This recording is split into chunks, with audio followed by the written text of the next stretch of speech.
Conference. My name is Denise Stewardson, and I'm currently the director of the Utah Agriculture in the Classroom program. I'm happy to be your host for this afternoon. I want to make sure that participants are aware that this conference is hosted by the CHS Foundation. We're very, very grateful for CHS Foundation's support of agricultural literacy and support of our efforts here as the National Agriculture in the Classroom organization. We're happy that you've joined us and are so glad that you're a part of us this afternoon.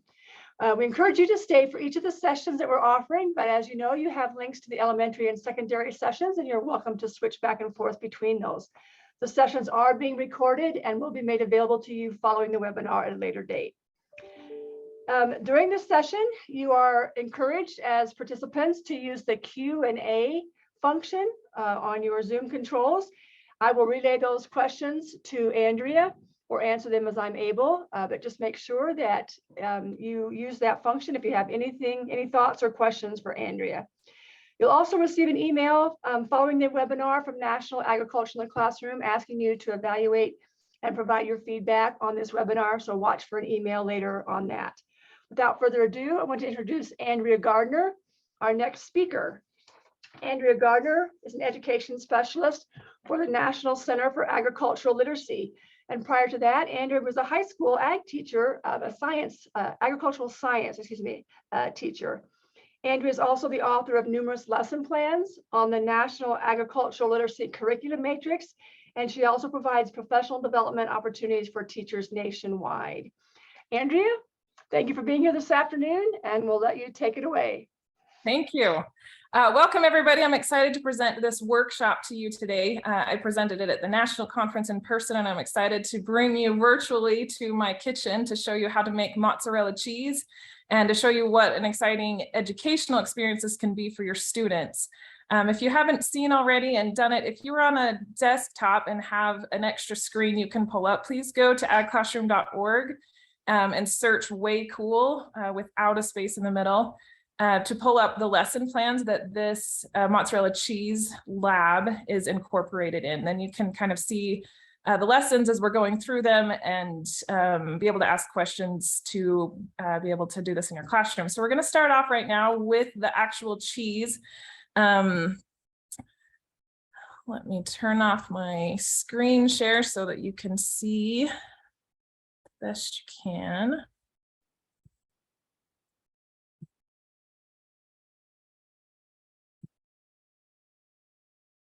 Okay.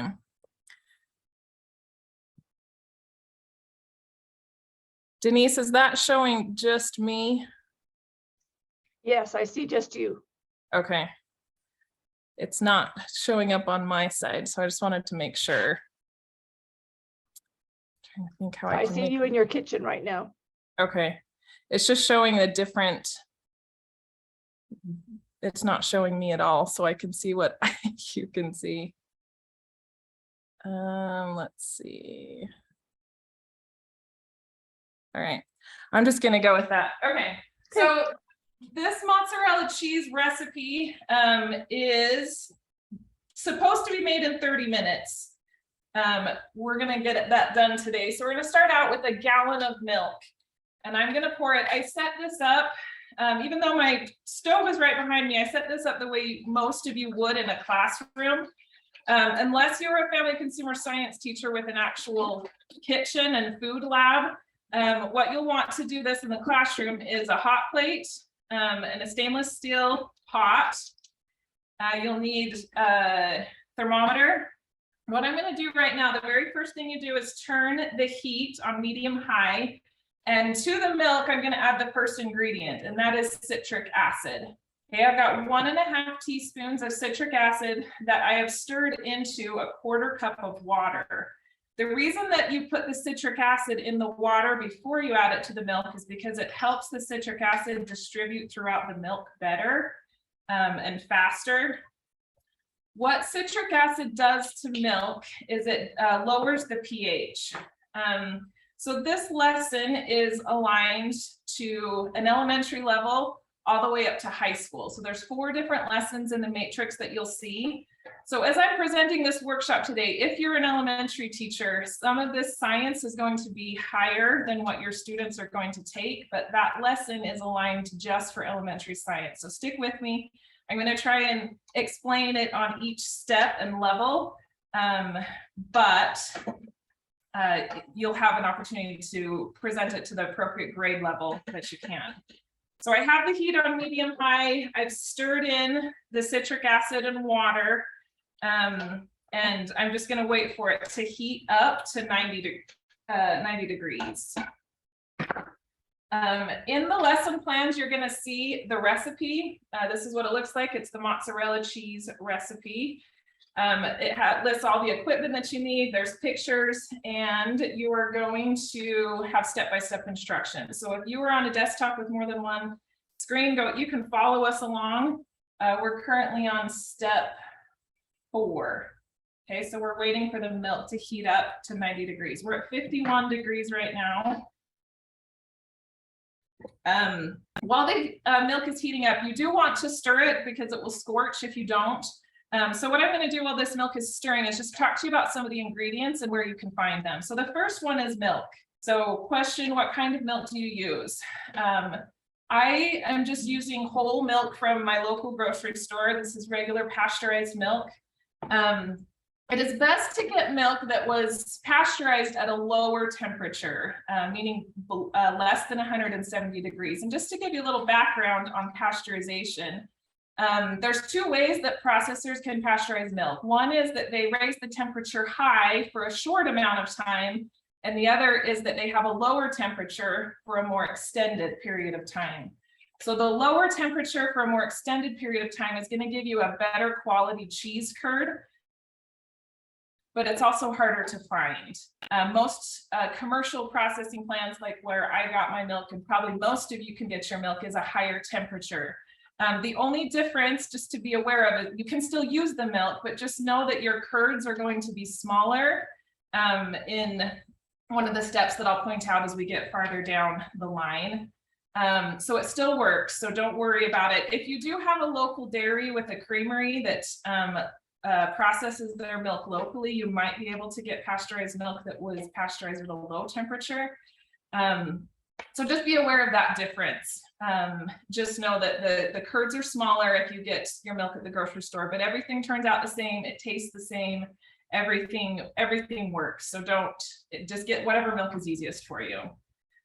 You can do it with 2% milk. I usually get whole milk because it just gives you a little bit more cheese. You do not want to do ultra heat treated milk or UHT milk. That's the shelf stable milk. That one won't work, so don't do that one. Okay, so that's a little bit about milk. The next ingredient is citric acid. Like I said, the purpose of this in the recipe is to lower the pH of the milk. So those of you who are high school science teachers, a lot of science comes out in this process, which is why we're doing it and why it's such a powerful lesson in the classroom.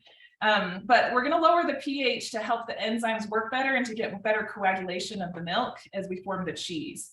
So citric acid can be purchased. Yes. Excuse me, Andrea, I'm so sorry. People are asking again where to find that lesson. So the lesson, so I sent them the link. I sent the 2 people who asked the question. I sent the link. It's the cheese making a science and art and a craft lesson. Is that correct? That's one of them. There's actually 4. So if they search Wheycool, WHEYCOOL with no space, they'll get all 4 of them at the same time. Okay, I will remind them of that. Thank you, Andrea. Yep. Okay, so the citric acid you can buy at the grocery store in the canning section. This is the Ball canning brand. It's just a granule, a white one. So that one's really easy to come by. Again, make sure you put it in the water first before you stir it in. That just helps it distribute throughout the milk better. I actually did a few experiments when I was creating this lesson, and it really does make a big difference to add it to the water. It just helps the cheese curd pull together a little bit better. The next ingredient we're going to talk about, and just to give you an update, the temperature is up to 71 degrees here. You do, when you're making cheese, want to be really careful about the temperature, because this is a lesson about protein. The whole idea of making cheese, or the concept of making cheese, is taking the protein out of milk, out of the water in milk. So it's all science, it's all chemical reactions, and temperature has a lot to do with it. If you overheat the milk, the proteins will denature, and the enzyme will no longer work to coagulate it, okay? So again, I'm at 73 degrees, so I'm gonna go on and tell you a little bit about rennet. Rennet's going to be the next ingredient that I add to this mozzarella cheese. Rennet is an enzyme that was originally harvested. It's produced in the stomach of young ruminant animals. So ruminants are animals that have a 4-chamber stomach, calves, goats, sheep. But when they're young and when they're first born, they drink milk from their mother, and their body makes this enzyme called rennet to help them digest the milk. A little interesting fact about cheese is they believe that cheese was accidentally discovered in early civilization. So before we had glass and plastic, at the beginning of when they started keeping dairy animals to drink their milk, it is believed that cheese was discovered because they used the pouches of these animals, the stomachs of these animals, as a pouch to carry milk in it. So when they put milk in this stomach pouch, because they didn't have glass and they didn't have plastic to hold it, they would get somewhere, and the enzymes had created a chemical reaction with the milk, and it created cheese. Well, that created an evolutionary advantage, because now they could take this high protein food that, they've got milk, but milk has a shelf life, and they didn't have refrigeration then. So they were able to make cheese out of their milk to help extend the shelf life of it. So that's kind of an interesting little thing in history, a history tidbit to add to it, that cheese was able to help early civilizations to store milk and a high protein food. Okay, I'm at 83 degrees now. So back to rennet. Rennet is a natural enzyme that's found in the linings of young ruminant animals. So originally that is where rennet was collected and where it was found. A couple decades ago, that obviously was not, you think of the whole cheese making industry in the world, and especially across the United States, we like our cheese, that there's not enough of a veal industry in the United States to be able to provide the enzymes for making cheese. So they actually bioengineered chymosin, is what it's called, that they use in commercial cheese plants. Okay, so rennet is the enzyme. Originally it came from the stomach lining of young ruminants, so calves in the United States. Goats and sheep are the same. But you can buy it. There's a couple places you can buy rennet. One of them is from the adclassroomstore.com. There's a kit called the mozzarella cheese kit that you can get. I'm at 8. Oh, I just hit 90 degrees. So I'm going to turn the hot plate off, and I'm actually going to take it off the heat, because remember, you don't want to overheat the milk. The next thing that I'm going to do is I'm going to add the rennet. So I've been talking to you about it, but it comes in a couple forms. This one is a tablet form that I've taken a spoon and smashed. So there's just little granules inside here, and I'm going to mix it with a 1/4 cup of water. Again, same principle as the citric acid. Adding water to it will help distribute it throughout the milk, okay? Because that tiny little tablet of enzymes added to this whole gallon of milk is what's going to create our cheese. So that's a small amount of product that you want distributed throughout all of the milk. So I'm going to take it and I'm going to stir it. I think the recipe says for 30 seconds. So just make sure it's nice and mixed in. So back to the rennet, you can get a mozzarella cheese kit from adclassroomstore.com. That kit comes with rennet, and it also comes with citric acid. You can also get it from a website called cheesemaking.com. Something kind of interesting when you get there or start learning more about making cheese at home is there's all sorts of different types of rennet. You can get it in liquid form, you can get it in tablet form. I recommend for a classroom setting getting it in tablet form because it'll last a long time.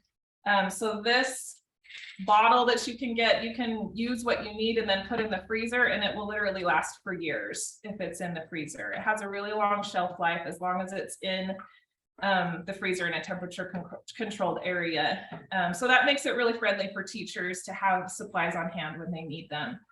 I've got this all stirred in really good. So I'm going to put the lid on, and the next step is to let it sit for 10 minutes. Hey Siri, set a timer for 10 minutes. Okay, so let me just tell you a little bit more about the rennet. So I told you that there's tablets. This is the tablets. It's just a small white tablet that I crush. It also comes in liquid, and you can get either kind. Like I said, the tablets tend to last longer, a little bit easier to deal with, but the liquid works just fine. And something unique about this one, if you can read it, it says vegetable rennet. Okay, so we have chymosin that is used by commercial cheesemakers that was bioengineered to be able to have lots of cheese for the cheese making industry. We also have natural rennet. Like I said, in the United States, the industry that would produce, be able to harvest this would just be the veal industry, which is not very big, but we do have some just natural rennet that's from a natural source. But we also have rennet that comes from a vegetable. So I've researched this just a little bit. It comes from thistle, which is just kind of an interesting little note. If you look in the biology lesson for this mozzarella cheese lab, there's actually a lot more information about this vegetable rennet, but a lot of cheesemakers don't love it because it kind of gives a bitter taste to their cheese. And it's just not as, doesn't create as good a cheese, but artisan makers do it. And those who would like a vegan source of their rennet will use it. Okay, so kind of just a little tidbit there. I think that mostly explains the supplies that I've got. I've got a wooden spoon, I've got a strainer. You'll see in a few minutes, I'll use this colander and a bowl that fits in the microwave. So that should give you a good idea of the supplies that you need. Again, we're waiting right now, giving it 10 minutes for the rennet to work inside of the pot. We took the milk to 90 degrees. Again, with proteins, temperature is important. We want to get those enzymes. Those enzymes are going to work at a specific temperature. So we're going to keep them right at 90. Do we have any questions so far, Denise? There's a question, yes. So someone asked, how do you get the different cheeses like cheddar and American? That's way beyond my pay grade, but do you know the answer to that question? Okay, you're exactly right. That's what this next 10 minutes is for. And this is where this really comes to life in the classroom. So my purpose in this workshop is not only to teach you how you can make an easy cheese recipe, but also how can you bring it into the classroom and contextualize it in a way that's valid and real. So let me share my screen. This 10 minutes gives us the perfect amount of time to go through some of this science. So I'm guessing a bunch of you out there are science teachers. First of all, let me just show you this one. These are the 4 lessons. If you haven't found them yet, hopefully you will by the end of the workshop. But these are the 4 lessons that you can use this lab with. So elementary science is called cheese making from liquid to solid. This lesson simply goes through the science of how do we turn liquid milk into solid cheese. They learn about chemical versus physical changes. So that's the elementary one. So each lesson is going to take the science just a little bit higher. The middle school one is focused on careers. So there's some highlights for cheese, like artisan cheesemakers, and some other kind of career exploration applications. And the next 2 are for high school. So we have Say Cheese for Protein, that's specifically for family and consumer science. This fits into the protein unit perfectly. It talks about complete proteins versus incomplete proteins. A really great lesson for family consumer science. And then the last one is called Enzymes and Bacteria Are Way Cool. So back to that question, let's use some phenomena. I've got 4 or 5 labels up here for cheese. If you start looking at cheese labels, which you're all going to do that now, look at the ingredients. And something that's really fascinating about the ingredients is they all have the same ingredients. Okay, so whether we're talking a really strong flavored Swiss cheese versus a mild cheddar, really hard and dry Parmesan cheese, it doesn't matter what type, even cream cheese, all of these have the same ingredients listed on the label. They have milk, they have enzymes, salt, and culture.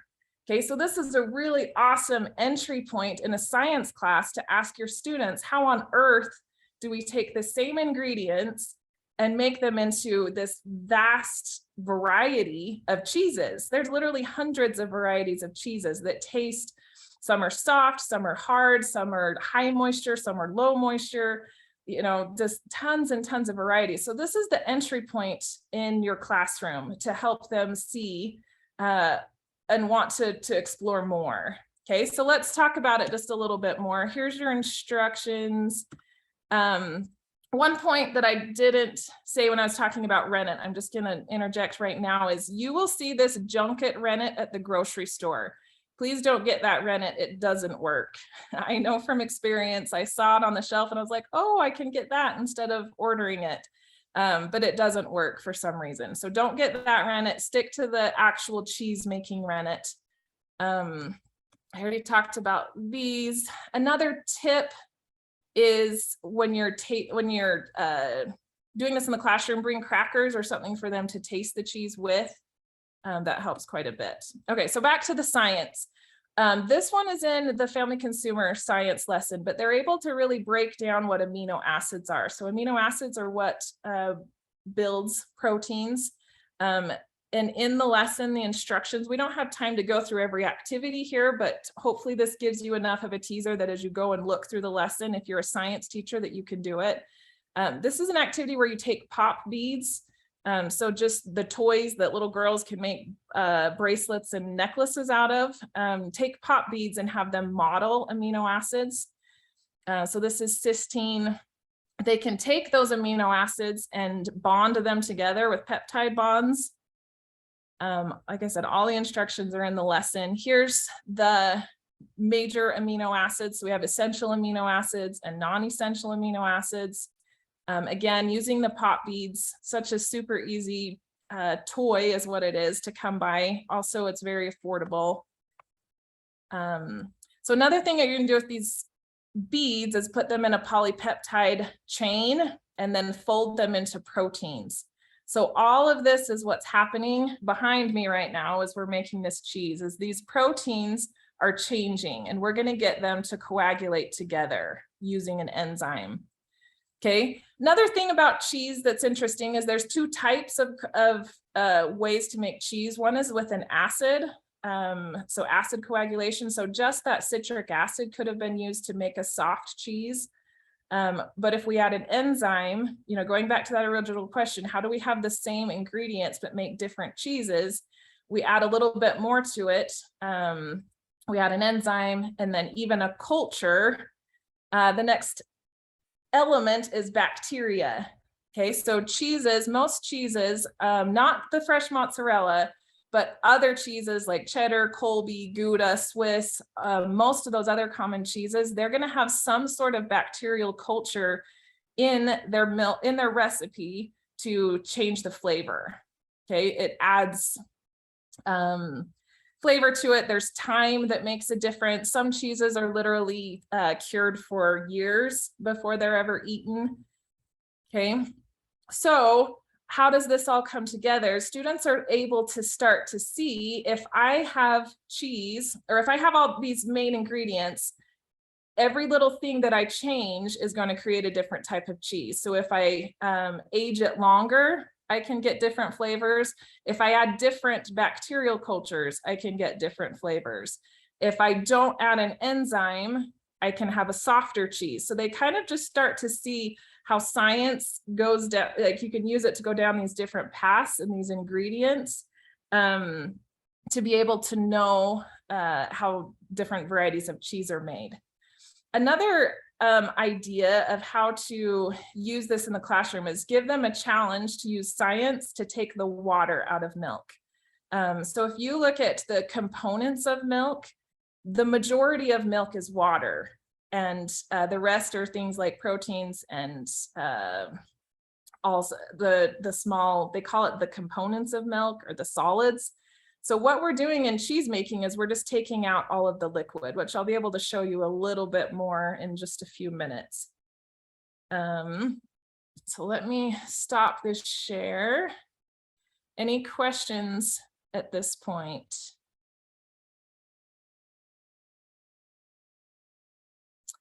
While I'm waiting, let me show you this book. This book is called Say Cheese, A Kid's Guide to Cheese Making. It's written by Ricky and Sarah Carroll. It's a mom and daughter team. And it's an awesome book that has several recipes. I think there's 15 different recipes that shows you how to make different types of cheese at home. It explains the science behind it. And there's also different types of history. And there's my 10-minute timer. But this is a really fun book to have if you're interested in cheese making, written more specifically for an upper elementary or middle school, but just a really fun book to look at too. So it's been 10 minutes. I'm gonna open this up, and what we should find right now is the cheese should have a solid texture. Andrea, we have a question, please. Yep, go for it. It says, when you took the milk off the heat, did you leave your burner on to keep it hot, or did you turn it off? I turned it off. Okay, thank you. Oh, okay. So what we've got right now is milk that's fairly gelled. Sorry, I hope I don't make you sick. Hang on, let me. Okay, so what I'm going to do is I'm going to take this knife and I'm going to cut the curd. So I'm just going to cut it into 1-inch cubes. Another science principle, this is just increasing the surface area. Again, we're wanting to distribute this enzyme throughout the milk. So if I kind of move that to the side, you can see it's kind of a soft jello type consistency right now. Okay, so the next thing I'm going to do is I'm going to heat the mixture back up. We're going to 105 degrees this time. So I'm going to turn the heat back on.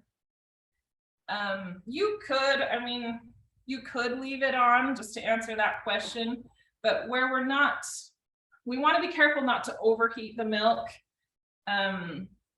I don't think it's really necessary to leave it on. So just to put this back in, the temperature right now after sitting for 10 minutes is still pretty close to what, remember we were at 90, we're at 86 right now. So it's only lost about 4 degrees in that time that it's been sitting. But we're gonna slowly stir it. Just check the time here. Just in case you're following on the recipe, we are on step 8. So place the pot back on the stove and heat to 105 degrees. Okay, so I'm going to slowly stir it while we do that. Again, this is milk. It will scorch on the bottom, so that's why you want to stir it. As I stir it, my curds are going to fall apart, and that's okay. So just to kind of show you, it did, you know, some of it does fall through the holes of my spoon, and that's okay. So you're going to kind of be breaking up the curd, but that's okay. So we're just going to watch the temperature. Again, if you overdo it, the proteins are going to be denatured and it will not work. We piloted this lesson in a family consumer science class, where we actually had the students make the cheese. It does work. It takes them a lot longer, obviously, than it is for this demonstration with me doing it or with you doing it as a demo in your classroom. But students were successful at doing this. We did have one group, remember we're going to 105 degrees right now. We did have one group get that confused and take it to 150 degrees, and that cheese obviously did not work. One just tip to keep in mind as you're doing this with your students is that if something fails, if it doesn't work, it's science that can describe why it didn't. And that's exactly why we're here. So hopefully it works. But if it doesn't, know that most of the time it's because of the temperature. The temperature got too hot. So we're at 93 right now.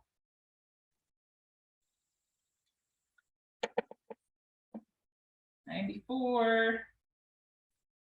It looks a lot like cottage cheese right now. You can see that. Andrea, I have a question. What type of thermometer are you using? A candy thermometer or a regular kitchen thermometer? This is a candy thermometer and it's digital. You can use anything. I like digital just because you can see it quickly and easily, but that's what mine is. Thank you. Yep. All right. Trying to think what else. So this, I think I've answered all the questions about where to get your supplies. We're at 96 degrees.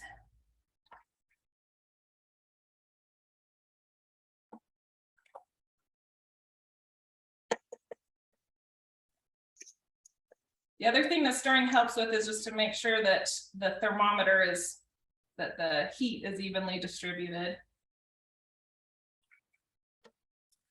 We're at 100.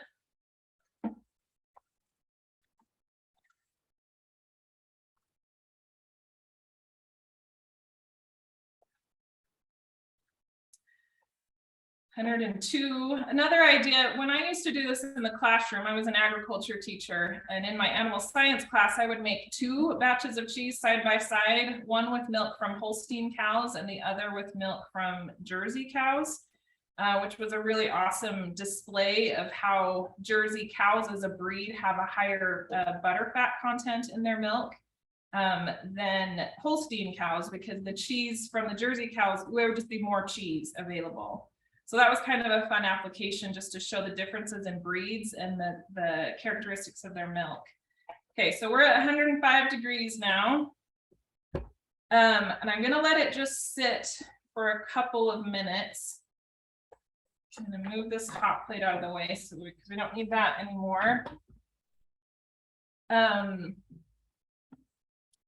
Okay, so here is the place where the difference between store-bought milk, which is what I'm using today, and low pasteurized milk is going to be different. If I was doing this with milk that was pasteurized at a low temperature, the curds would almost be all together, like they'd be really big, shiny curds.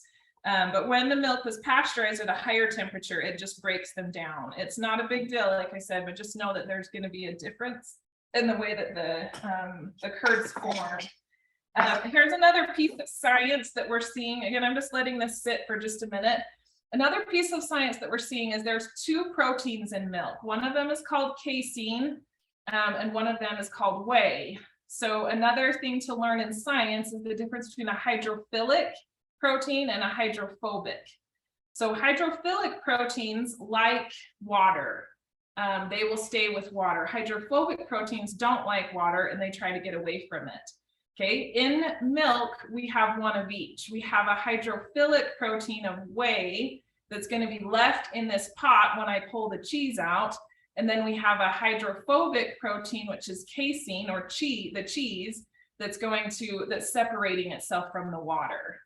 Andrea, excuse me. Here's another question. Is there any difference in working with raw milk? Would you, well, I have my own comments about raw milk, but a person asked, how about working with raw milk? Is there a difference?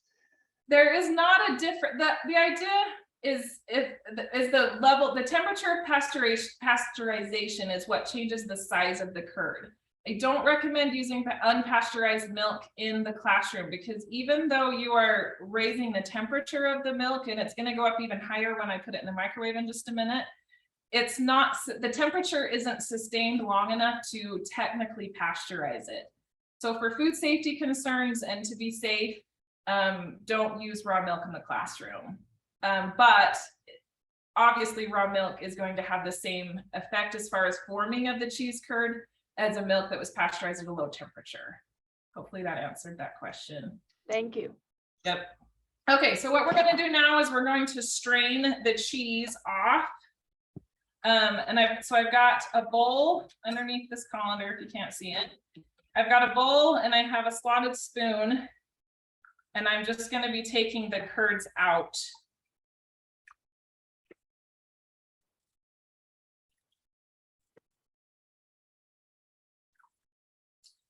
Again, the whole science of cheese making is taking the water out of the protein in milk. We're separating them. So in milk, like what we drink, what we buy at the grocery store, what we pour on our cereal, has the protein and all of the solids incorporated inside of water, incorporated with or mixed with water. So cheese making is using enzymes and pH and temperature to create a chemical reaction that separates those. Okay. I'm gonna take this over here. My sink's right here. I know you can't see me all the way, but I'm just gonna pour off some of that whey, and then I'll show you some more in just a second.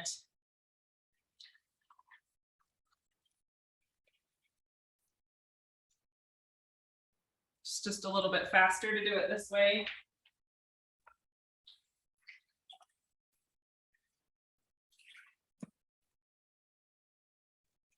So this is how much cheese I've got so far.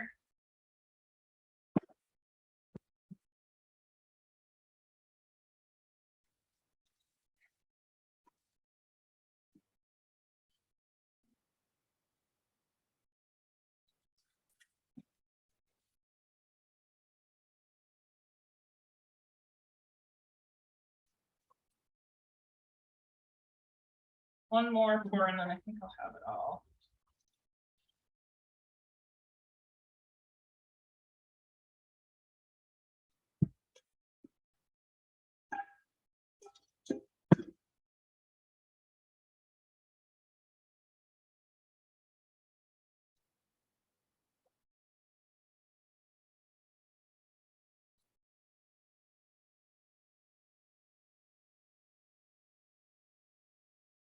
Okay, so here I have a bowl of clear liquid. So going back to our knowledge of the proteins in milk, we have hydrophilic proteins that like water and they stay in the whey. Okay, we also have hydrophobic proteins called casein that goes away from the water, and that's what creates the cheese. Okay, so what I'm going to do next, this process is just continuing to get more and more water off of the cheese. Okay, so I'm going to pour this again. Here's the whey. I'll talk to you a little bit more about that as we go, but I'm going to dump this cheese in this microwave safe bowl. Let me just show you up close what this looks like. So it's a soft cheese. It's kind of cottage cheesy still, but I'm going to put it in the microwave for 1 minute.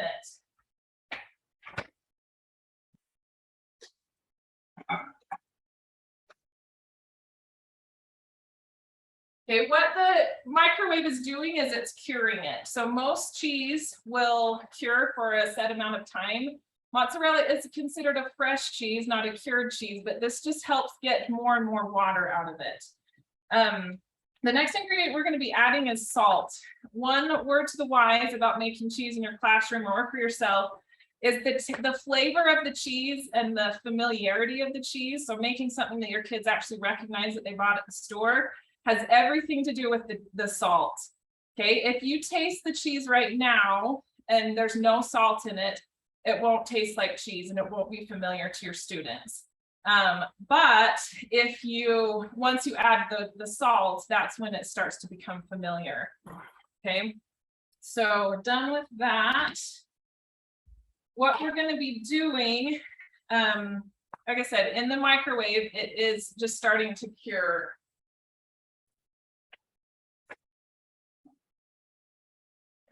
Once it's been microwaved for a minute, you can see that there's more liquid on it that's separated from the cheese curd. So I'm going to pour that water off. Andrea, excuse me, Yeah. There's a question. Do you know what the uses of whey are? Yes. Good question. Yes. So this is another, let me answer that in just a second so I can show you this.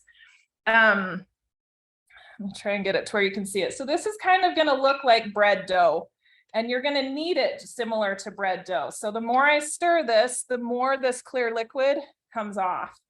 Okay, so I'm going to pour off liquid whenever I can, and you can start to see that it's getting stretchy. This is looking a little more like cheese that we're familiar with. Okay, but again, it will not taste good. It will just taste like a blob right now without any salt. So I'm going to add the recipe says 1 to 3 teaspoons of salt. I usually do somewhere 1.5 to 2. So I'm going to add 1 teaspoon of salt right now. And I'm going to just continue to mix it in. So I'm just kneading it with the spoon. Sometimes people like to knead this with their fingers. I tend to just like a wooden spoon, but you can find what you like the best. But I'm going to knead it Again, we're trying to mix that salt throughout the cheese. Okay. The next thing I'm going to do is I'm going to put it back in the microwave for another 30 seconds.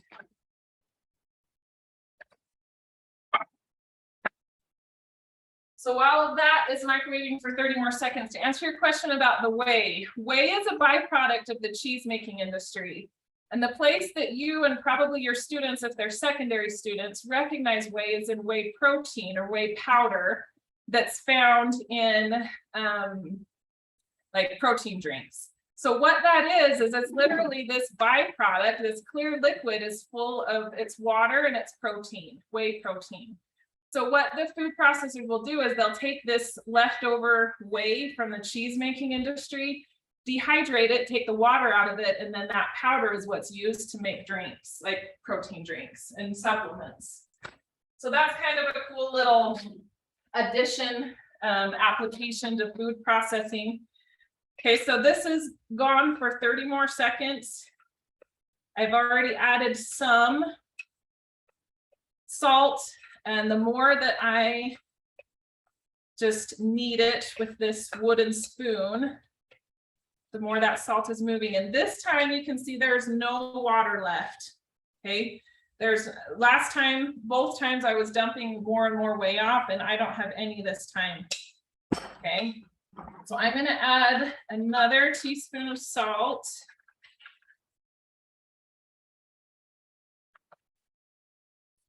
And I'm just going to keep kneading it just a little bit more. Just check the time. We've got about 6 minutes, Andrea. Okay. I wish you could all have a taste of this. It really does taste just like a fresh mozzarella cheese. That's something I've done this in elementary all the way up to high school classrooms. And I would say at least 75% of them will say that they like it. I mentioned this in the beginning, but a little tip is to take crackers and have them eat it with the cracker, especially in elementary, because it's warm and it's kind of gooey as a, right out of the pot.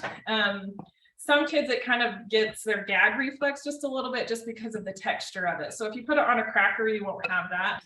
But like I said, a high percentage of kids will try it, and a high percentage of kids will recognize it as the cheese on their pizza. Another little interesting tidbit is, as I was researching this lesson, I found a food science